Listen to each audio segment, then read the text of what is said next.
Today in professional programming, we actually have two professionals who are programmers who are here. So I thought we might also have a wee chat with them. And I said last week that what we'll be looking at doing was to look at setting up some of the JIRA and tracking and project tracking and smart commits and commit messages. And we can have a look at some code and do some code review of some of my terrible code I've written in the past. And you guys get to pick what code we review. In previous years, I've reviewed some of the first year code from the first year programming course, some of which is terrifying. And I would never program like that. And if you ever program like that in a commercial job, you might lose your job. So teaching code can look very different to professional level quality code. Right? This is one of the things we'll cover in this course. Is also in commenting code. There are different ways in which you comment code. So as what you guys have mostly seen is educational commenting, where I comment code to try and teach the person who's reading the code about what it does. Right? Now, when I'm working with Jason, I don't need to teach him about what code does, because he knows what code does. I comment when I think something will be difficult for him to maintain about my code when I'm not there. Right? So that's quite a different way of thinking about your commenting. Right? Because if something's obvious and stable and easy to and explains itself, then no, I don't need to comment it because he can read it and know it. Right? If, however, there's something I'm doing that's slightly unusual or particularly tricky or inflexible or dangerous, or then I might need to kind of explain how this bit works because it's not obvious from the code. Right? And that principle, so some of you're doing the mobile course now, but one of the things we asked in the exam is, can you pick the hardest question in the exam and the easiest question in the exam? Now, part of the reason to ask you what is a hard question and what's an easy question is when you're commenting code, you don't think about what you found easy or difficult, you think about the other person, what other people might find easy and what other people find difficult. Right? And that requires sort of level of understanding of the subject and understanding of other people. So in code reviewing, we will review the code itself, we'll review the commenting. We can also review the way that you do commits and the way that you deal with issues. And again, all from a kind of professional perspective.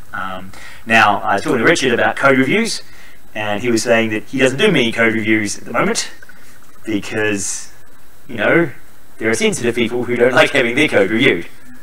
Whereas we do code reviews, but we don't comment. We have almost no comments in our code. Right. So I'll introduce these two, so you can both stand up, and I'll point this at you guys. So we have Jason Mackay. Jason and I started working together in '95. 6, yeah. Yeah, no, I think it was 1995 you came down. Yeah, end of '95. So for 23 years. So we've been working together. Jason and I did a lot of tutoring together. Jason went out and worked in industry for many years, working on all sorts of, like the equivalent of the NAV database. So you guys, like our social welfare database. So, several million rows of data because every person has a row of data in the system. 20 million tuples. 20 million tuples.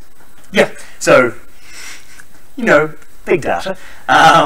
And came back, taught the game courses with me, and then came and started PhD, came into academia for a bit, went into industry for a bit, came back into academia for a bit, got back into industry a bit. So is now working at Agens, so mobile development, and has actually up visiting because you're over in Hama because they do the front end for Norsk tipping. Right? So if any of you are gambling on your mobile phones, not currently, obviously, but if any of you have seen the North Tipping mobile app, that's them doing that front end. Right? So, so code reviews, you're saying? Yeah, we have everyone else on the team, so for the North Tipping, there's 3 of us, so 2 other people, look at the pull request and evaluate whether or not things are well named and well organized, and if they are, then it doesn't need comments. We'll have comments when the API from North Tipping is doing something bizarre. And sometimes they do. I would perhaps not use sometimes. Because it's a large API and it's evolved over time, so it's got some ragged edges. If something's particularly complex, then there'll be a quick explanation about why you're about to do what you do. But after that, it should be named and laid out so that you don't need any more comment. Yeah, but that's the key, isn't it? That's the naming conventions and having self-documenting code. Yeah, and we make sure of that through the pull requests. Yep. So, and as Jason said there, pull requests. Okay, so who knows what a pull request is? 4, 5, 6, 7. Okay, we've not taught you enough Git then, have we? So, how many of you have used Git as a version control tool? Everybody.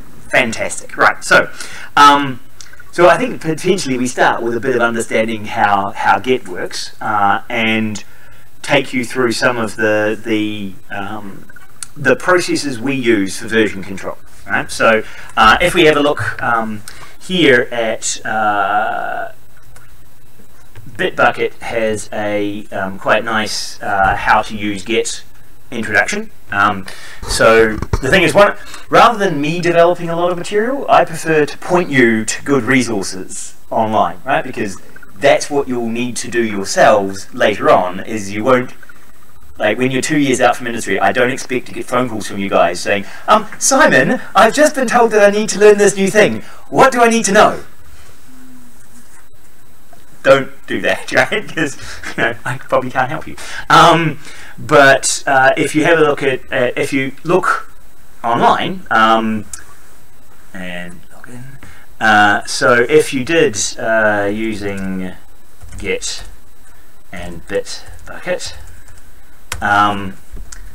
there is a collaborative Git solution. Oh, that's the ad. That won't take me to the right place because that will take me to just an ad. Learn Git with Bitbucket Cloud. Atlassian Git tutorial.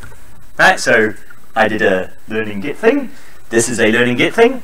So this takes you through how to create the Git repository.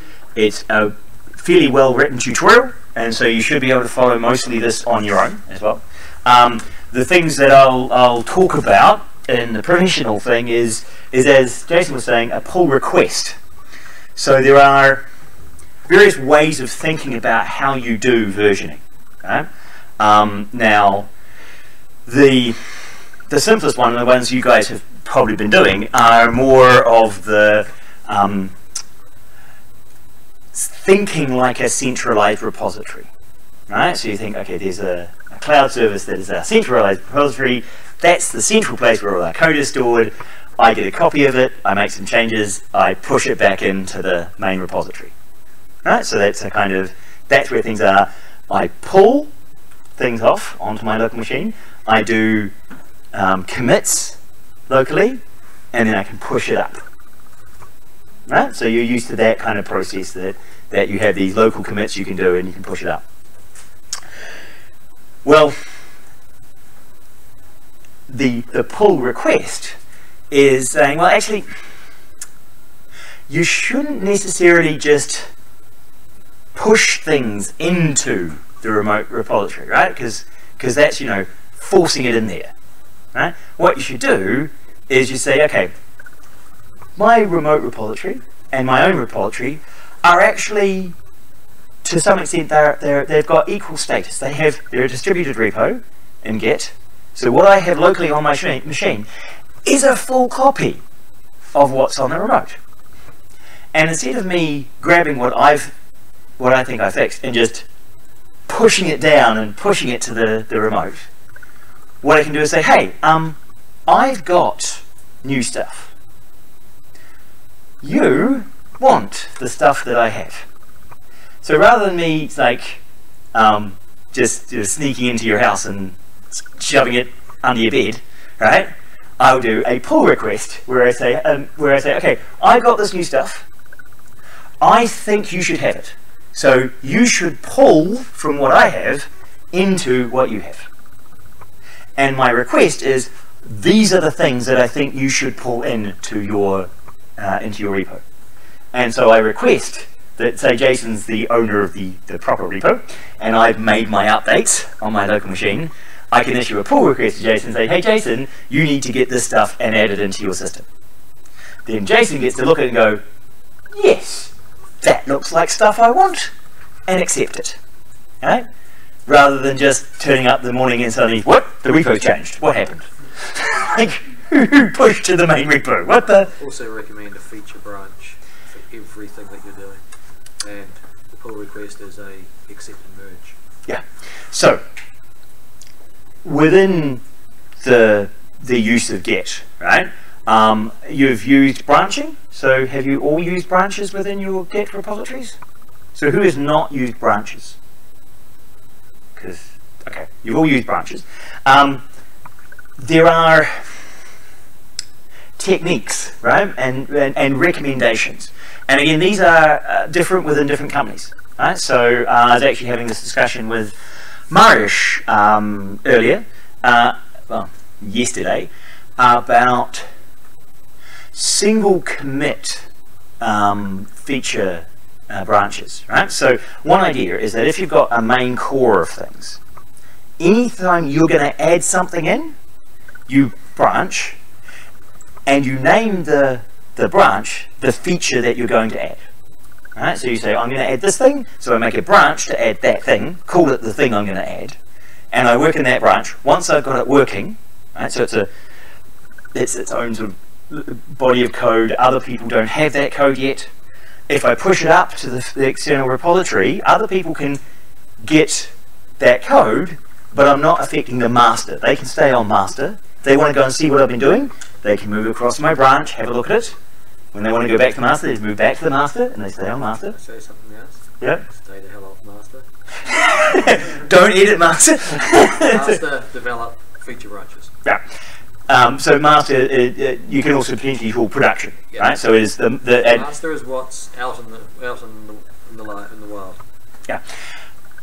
So one of the things that we often, like, so with having a real client, one of the problems is you're sitting in your office, you're doing some stuff, and suddenly the client turns up, right, and wants to see the system. Right? System working, and you're I'm in the middle of programming, so I don't have a working compile because I've got bugs because I'm making stuff, right? And yeah, but what's it doing at the moment? Well, I can't show you because I can't make it compile. And then they kind of say, well, how do I know you've done anything at all since I was last here? Oh, honest we have. We're fantastic developers. Honestly, we have a working system. Honestly, we did last week. You should have been here yesterday. The weather was fantastic. So, you know, so one of the things you do is you have a master production branch, which is stable and versioned. So you have version 1 point something there, right? And if a bug comes in from production and someone wants to see what the current state is, you've always got a repository with a working version that you can show off, right? And nobody's been screwing with that. So you branch off and make a development branch where you're doing new stuff, right? And that's anything that's partially working, stubbed features, not ready to show to the outside world what your normal development path is. That's in development. Dev should always build, right? So you shouldn't have, so you can have stubs, right? So you don't, your functions return true all the time rather than doing the proper logic. But dev should always compile. Yeah, and that's why you normally have like certain branches going through a continuous integration system So it's always running built on every commit, and then people can see as soon as it breaks. Yeah. So instead of just saying, oh well, it gives us master, we'll just develop a master and we'll just do a branch and go back in master, do a branch back in master. When you're moving to being more professional in your approach, we look at what businesses do, right? And we say, okay, they have a stable master. They have a development branch, which always compiles, but is like, you know, and tested to see that it's compiling, and it has, you know, new features in it. There are new features that are compiling, but not quite be ready for the outside world. Compiles, it goes into UI QA, and then it goes into functionality QA, and then it gets left alone after that point. Yeah. So in a big company, you have a lot of these stages, right? So you have the central master, you have a development, and then you have a per feature branch.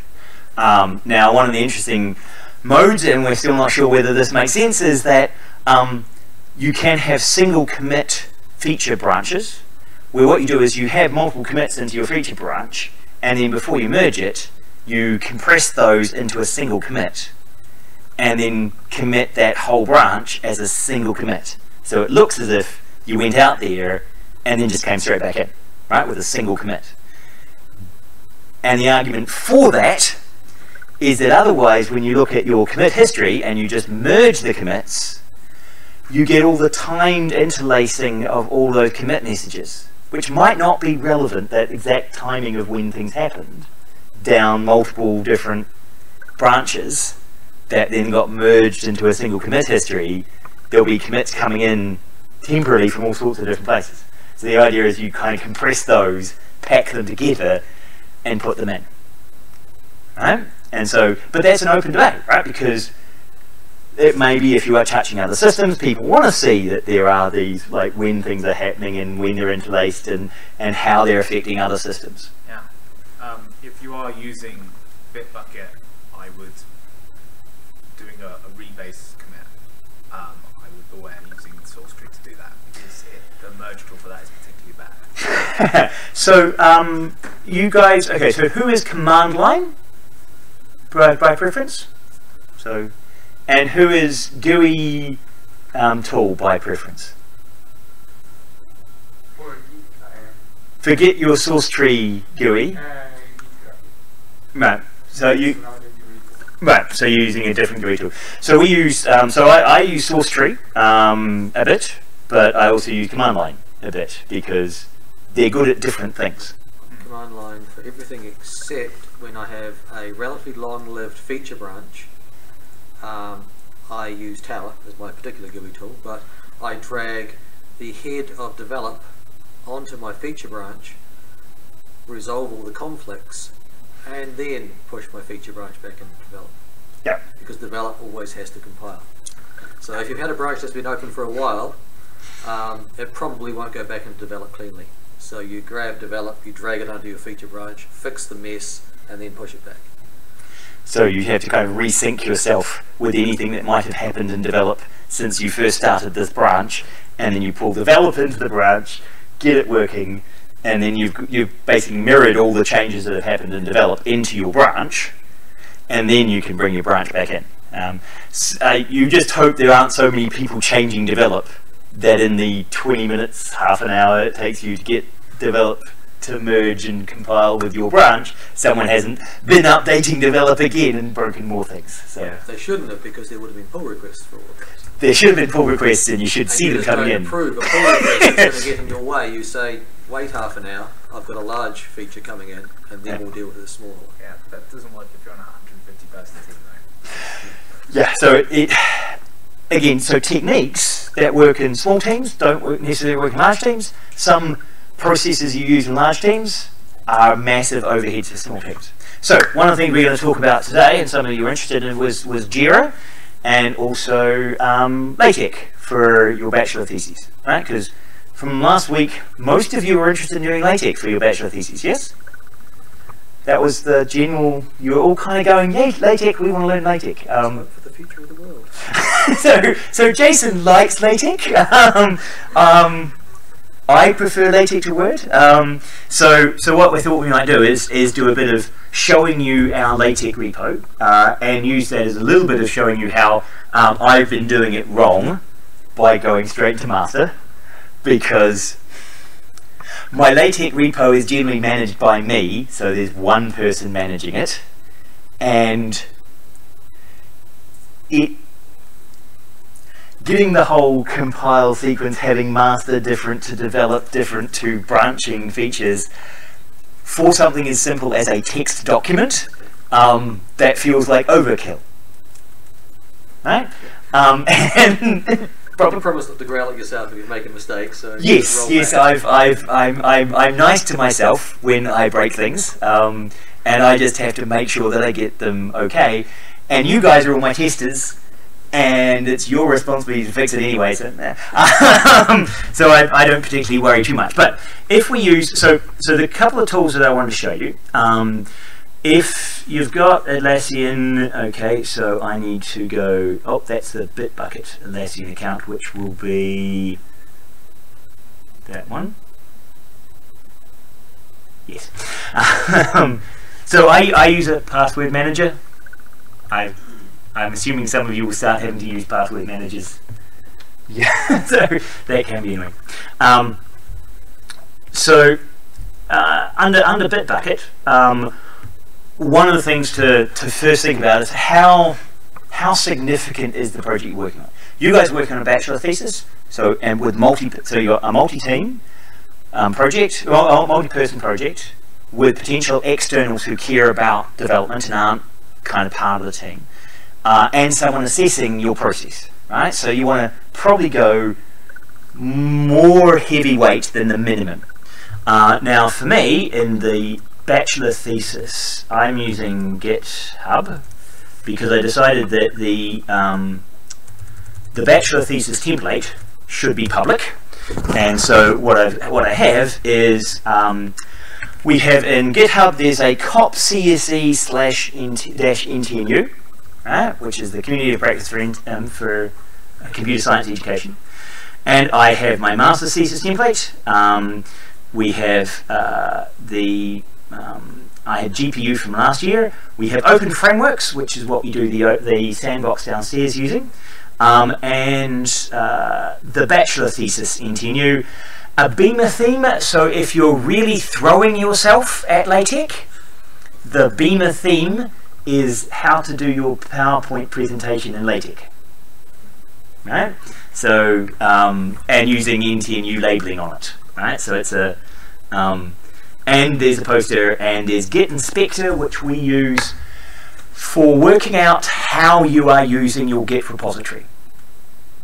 Right, so it's an analytics tool that analyzes the way in which you're committing instructions to Git. Right, so those are here.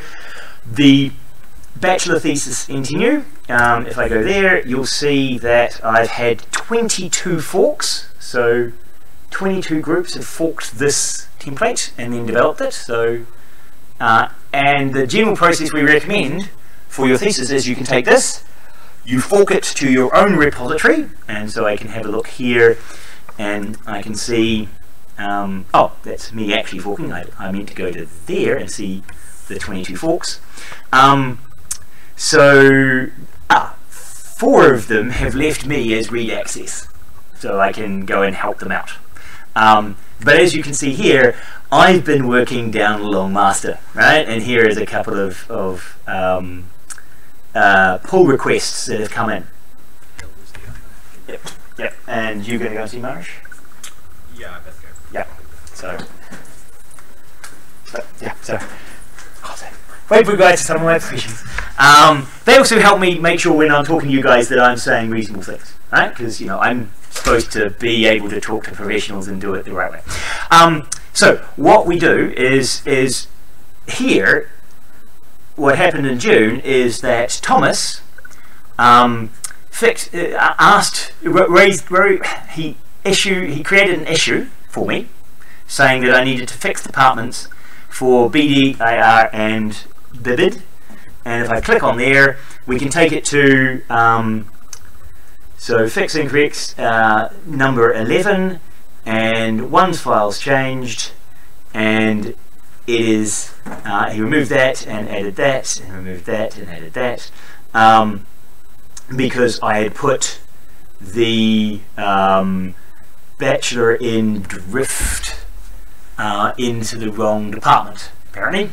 So it other than EEC, that one needed to remain under ED, and so the change was done there, and he issued a pull request saying, hey, this is a change I've made. I've forked the repo, I've seen this problem, I fixed this problem, here's the fix to this problem. Now he doesn't have right to push to the master repo that all the bachelors get, but he can say to me, I fixed something, so you should want it in there. So he did a pull request, and then I updated that pull request. And I accept that pull request, and that changed the repo. So if we go back here, you can see also there was another one, and this was me doing an update. So this was, you can see with the changes I was making, I was adding a few more words here and changing some stuff on book cover numbers and first names, and changing figure examples and changing some text. So a bunch of things were being changed, but they were all connected to, do I have the commit message? Where is the 4 changes? Maybe it's down the bottom here.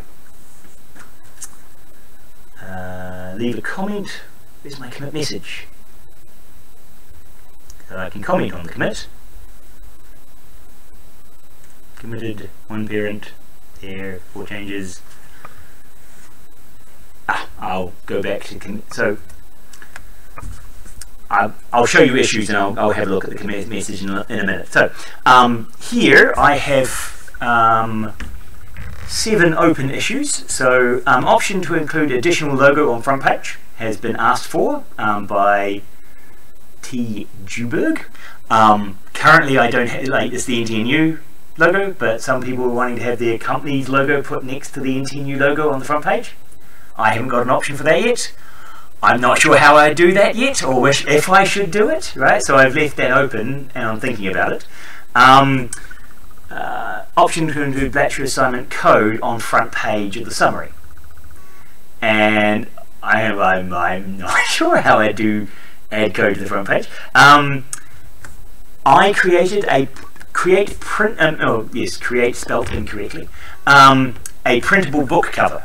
Right, so here I can create issues, and at the moment I don't have, if you wanted to make your thesis a book, I don't have a pretty front cover that it will generate for you to send to a printer to recreate a, you know, book binding front cover for your document.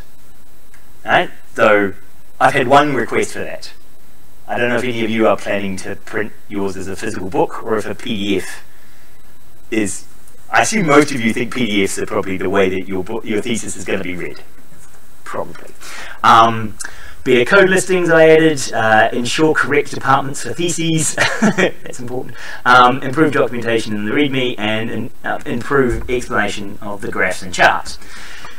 So these are open issues. Some of them have multiple commits associated with them.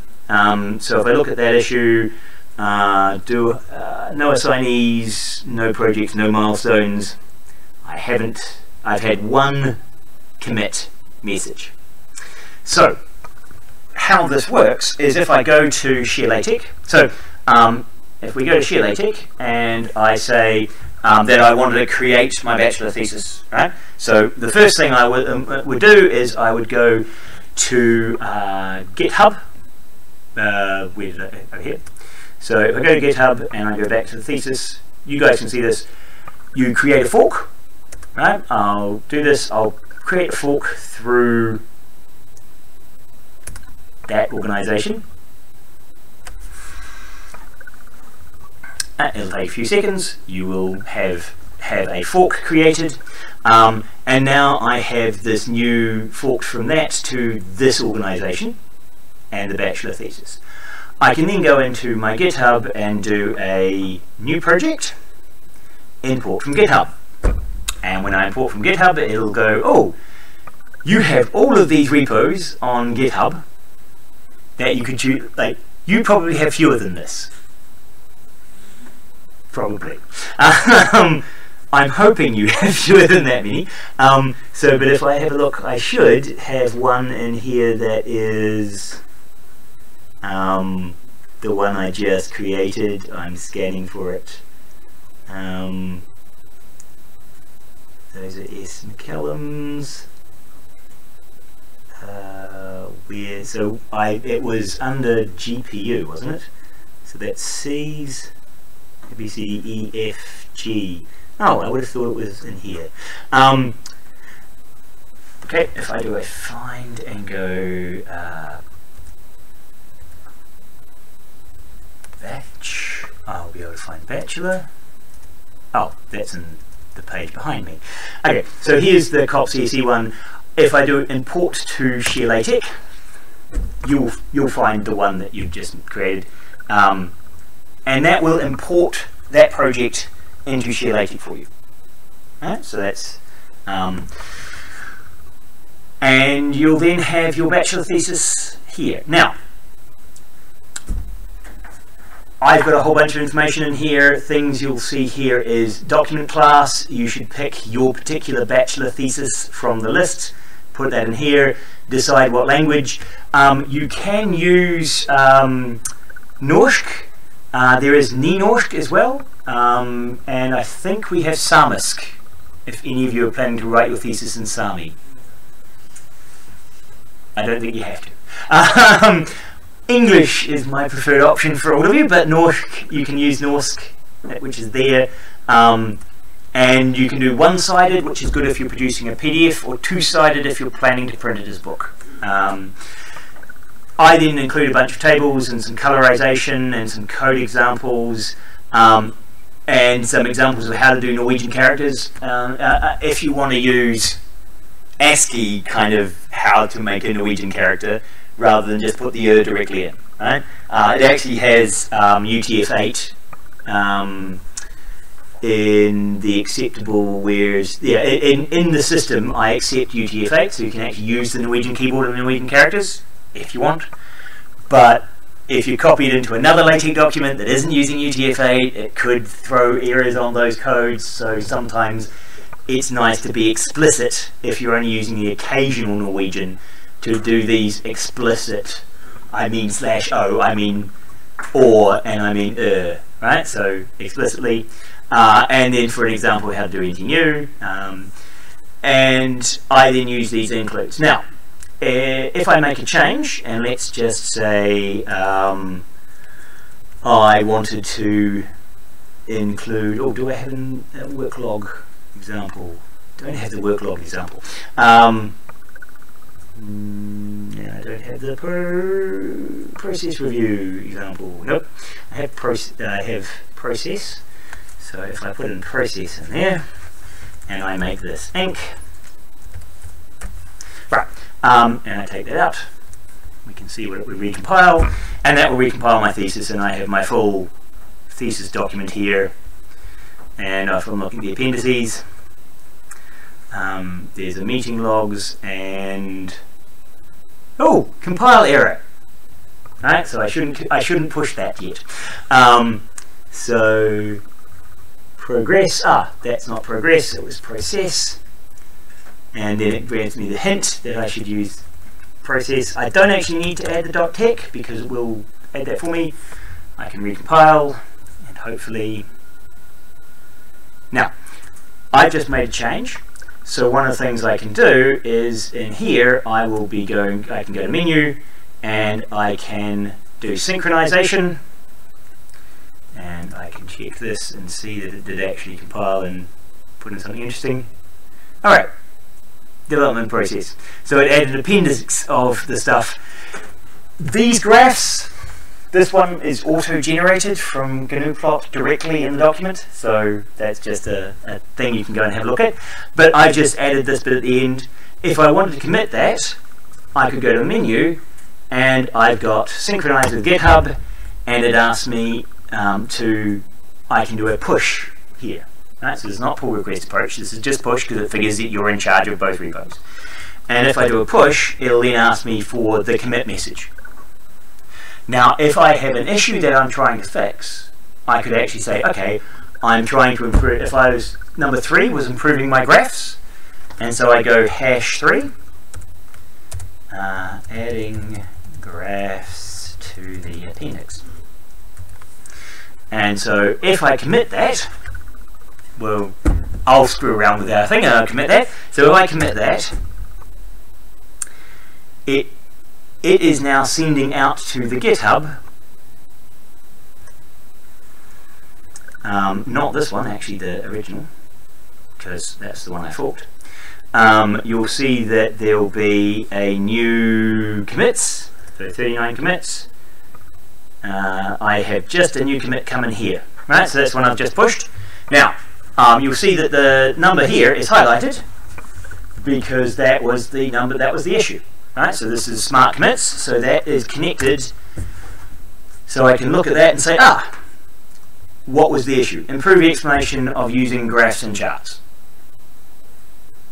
Right, so now my commit message is associated with an issue that was created. And so here I know my issues and my commits are all connected. And this is what's called a smart commit, and because it links commit messages with other information, with meta information. Right? In this case, it's the hash for an issue in GitHub. Now, where this starts to get interesting is when you start going to things like JIRA, and you say, okay, this is an example of a project that we had last semester with our master students. If I have a look at their issues, I can look at all issues, and as you can see, there are 96 issues they created in their project, and these issues have information such as the task, who the assignee was, who was the reporter for it, right? So the priority level, what level of resolution it was, in what sprint it was done, right? So this is managed by sprints, and you can see here we have a car -90. So instead of using #3, what you do in JIRA smart commits is you use the name of the commit in the JIRA repository, and you link JIRA to your repository. So JIRA contains all the issues. JIRA contains when you're doing things, how many hours you've spent. So this had 3 hours and 35 minutes logged there. And if you're using the Agile boards, you can see what was connected. There were 4 commits connected to this. So merged 96, 96, set close to zoom, 96. Here, this message here, that part of the message which says #time 1 hour 30 minutes. This is in the commit message. You can log the amount of time you spent doing something. Right? So in this case, you can see that I'm not just saying, oh, this code is connected to that issue. It's this code took me this long, is connected to this issue, and it can also do things like, and I don't know if they do in this one, but it shows you the code, but here's another amount of time being added to the project, which is where that time estimates came in, that hour and 25 there, and the hour and 30 there. So these were quite long commit messages. Now, we have a discussion over whether you should give long commit messages. Right? So in this course, I would generally say don't have longer than basically 2 lines in a commit message. Right? If you have more to say than 2 lines in your commit message, you go to the issue it's associated with, you add a comment to the issue that it's associated with. Right? And so the commit message has a summary and a link to the repository position. So in these projects, you can see here we have a backlog. So in JIRA, they have a backlog of open issues. Okay, and these were their open issues for the last sprint, and these were in their backlog of all the open issues they could have worked with. And if we go and have a look at their active sprint, you can see they had 1 left in the to-do, 2 were in the progress, 3 were in review, and one had been moved into done. Alright, so this is a standard board kind of halfway through a sprint. Right? And I think basically this group finished at this point because the SMS ended like that. We've got to write everything up. so you can show what you've been doing.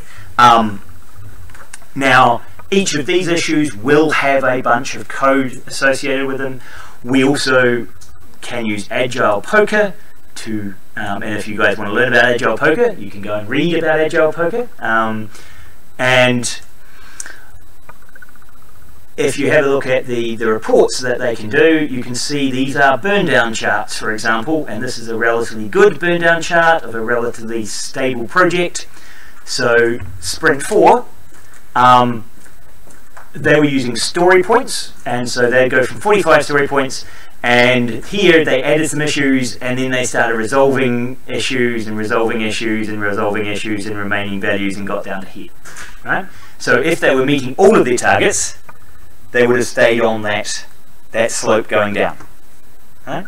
So this is a way of managing and watching your project. You create issues. Those issues have a number of either hours or complexity associated with them. And then over a 2-week period, you work on those, you resolve them, and you see, oh, we're resolving things, we're getting through the things we're supposed to do in this 2-week block. The end of the block, you see how much you've done, you look at what's rest to do, you add new issues to the things that are left to do, you plan a new 2 weeks, and then you process through. Okay? So JIRA helps you do all of that. Some people feel it's a mass, it's too big. It is kind of designed around larger teams, but as a professional tool, it is useful to know how it works and understand what it's doing. We have a couple of plugins to make that easier for you guys. We have a command line plugin, so the CLI plugin, which allows you to create issues and resolve issues and comment on issues all in command line while you're doing your development work. In command line, you can just issue command line instructions to JIRA. Okay? Normally that's used for doing batch issues, right? When you're doing a whole lot of things, you're kind of automating hundreds of operations. But also there are some people who just prefer to do everything on command line rather than go in and click the GUI. Right? So that we have those sort of tools to make it a bit easier.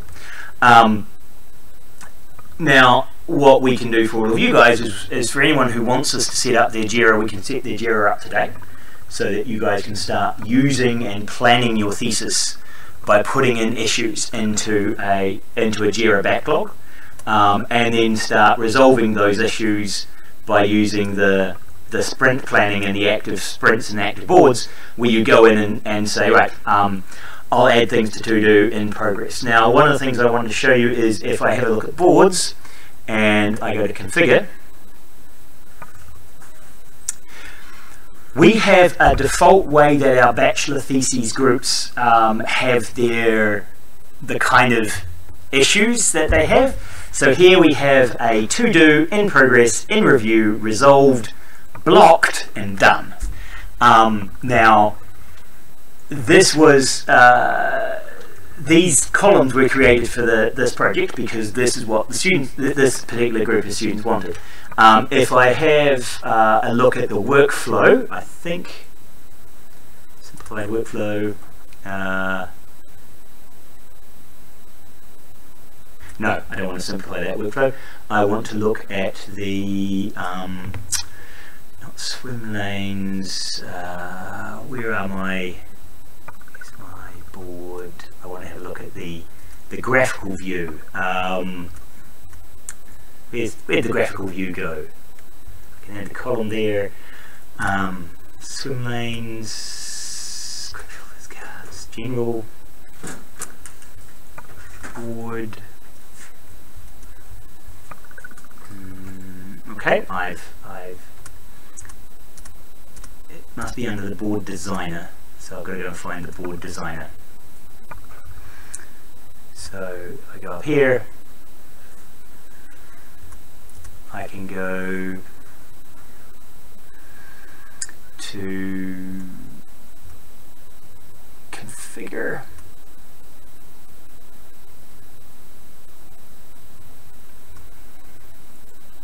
export. No, I've got to find my design phase, but I'll find it in a minute. The idea is that I can design the way in which you move from one area to another and what that process is. So can you move something from to do straight into review, or does it stop you doing that? So we can design different workflows. And in fact, one of my PhD students is looking at how you design workflows around universal access and testing your the universal access to your products. Right? So within these issue tracking, what you'll see here is this allows you. JIRA is a tracker of issues. We use GitHub and Bitbucket as our code repositories, and we use these smart commits to generate additional metadata in the commit messages you put in. Now, what Jason was suggesting is that when we do a fork, so I've got 24 forks on this, has one of you forked while I've been talking? Haha! So you had 22, yeah, I did one, so I knew I got 20. You forked, yay! See, I'm tracking you. Did you make me an authority on, did you add read for it? No, you didn't add me as a... Right, so you didn't add me as a user, so I can't just see your fork directly here. I know you've done it, I just don't know where it went. So, when we go and have a look at those, at this code, you'll see that in the commit messages, if I have a look at the 40 commits, you can see that I only have a master branch. Right? I don't have feature branches in this. Right? I probably could if I really wanted to create feature branches. It's a text document. It didn't feel like it's something that really needs a lot of feature branches. But if I was in a multiple team where I had other people who were relying on, I probably would create feature branches. Right? But I haven't at this stage. If you look at one of your forks, and I have a look at one of my forks, so let's say I go to the fork that I did over to where did my other fork go? So put it in the cops CSE. I put it. I'll have to go back and find it. So it will be in GPU. No, I want to go back here and find the repo, because you know how I did the fork earlier. Activities. There it is. Is it under? Nope, that's the OpenGL. It's under that. It's not under that one. It actually is under a different organization. So I need to go and find my other organization, so I can do a pull request for you. So let's see if I go GPU.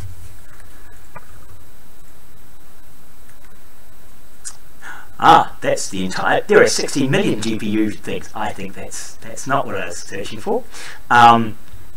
If I go to that one, it's that organization. It's got one repo. It's this one. So in this repository, if I make an edit.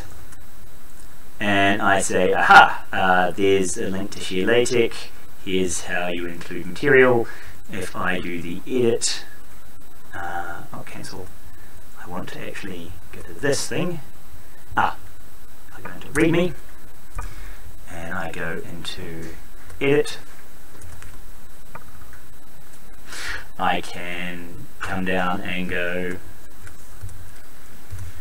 you should add me, and I can do testing and update README.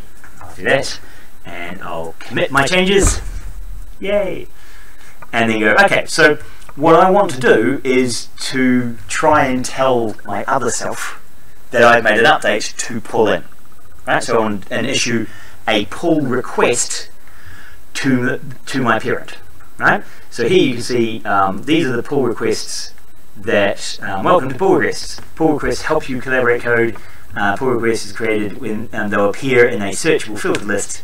To get started, you should create a pull request.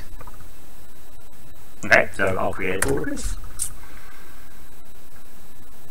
So, here, compare changes. So, base fork is cop CSE into new. That was the base one, right? That's where I started. And I'm looking at this version, head fork. And I'm saying, right, it's saying yes, those would be able to be merged. And I could create pull requests. And that would be saying, right, this message here is exactly what the pull request is going to be, right? It is going to be, this is where information from the material is set, you should add me. So it removes that because it didn't have an end line, and then it adds you should add me. And so I go, yep, okay, I can see that. I will do the create pull request, bang. And I can say update, testing, and I could add more details saying this is testing, this is important. And create the pull request. Bang, pull request created. This branch no longer conflicts with the base branch, right? So merge pull request.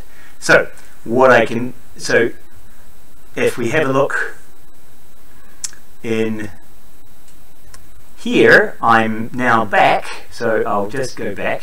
So if we come back here, I was in this version, right? So I made an update to it down here which says you should add me, and I did it back to this main one. If I go to this main one, I now have one pull request, right? The one I just made. So at the moment still my repo is clean, it doesn't have the you should add this bit here. And I've got this one pull request. I go into the pull request and go, oh, okay, so somebody has asked me, has opening it, yes, opened a minute ago, updated readme. So I've got this one open pull request. I can go and look at that one open pull request, and in here I could say, right, this branch no longer conflicts with base. If I do merge pull request, that will then add that code into this repo. Alright? So that's when Jason was saying you use pull requests to check each other's data. If you want to do a code review, one of the things you do is you have the master branch and you do a pull request into that from the code you've been writing, which means all the code you get added. So here I can actually go into this merge request, and if I go into this merge request, I get to see all the changes that were made. So if I was doing code review, I could go here and look at the code that you were trying to add to the project and say, ah, yes, that looks like good code. Once I agree, I can then accept. So here I'm in review changes. I can write a comment about it, or I can approve, or I can request changes. Right? So I can do all these like meta processes around improving the data. Now I've been going for over an hour, so I'll give you guys a break for a bit.